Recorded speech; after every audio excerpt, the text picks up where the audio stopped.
Hi friends, அனைவருக்கும் வணக்கம். இப்போ நீங்கள் பார்த்துக்கிட்டு இருக்க செடி வசம்பு. வசம்பு என்பது ஒரு மருத்துவ மூலிகை. இது குழந்தைகளுக்கு ஏற்படும் வயிற்று வலி, பசியின்மை, சளி, காய்ச்சல் போன்ற பிரச்சனைகளுக்கு சித்த மருத்துவத்தில் பரவலாக பயன்படுத்தப்படுகிறது.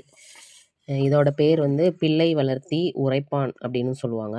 குழந்தைகளுக்கு ஏற்படும் வயிற்று வலி, வயிறு முக்கியம், பசியின்மை, செரிமான கோளாறுகளுக்கு வசம்பு பொடியை தேன் அல்லது பாலுடன் கலந்து கொடுக்கலாம். இது நரம்பு மண்டலங்களை தூண்டி நினைவாற்றலை மேம்படுத்துவதாகவும் பதற்றத்தை குறைப்பதாகவும் நம்பப்படுகிறது. வாய் துர்நாற்றத்தை போக்க உதவும்.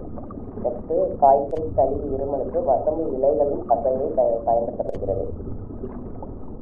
எப்படி பயன்படுத்தலாம்னா, காய்ந்த வசம்பை விளக்கில் சுட்டு அந்த புகையை குழந்தைகளுக்கு காட்டுவதன் மூலம் தீய சக்திகள் அண்டாமல் காக்கப்படும் என்றும், வசம்பை சுட்டு பொடியாக்கி பயன்படுத்துவார்கள் என்றும் கூறப்படுகிறது. சுட்ட வசம்பை இடித்து பொடியாக்கி சுக்கு தூளுடன் கலந்து வயிற்றில் தடவலாம் அல்லது தேனுடன் கலந்து சாப்பிடலாம். தேங்க்யூ.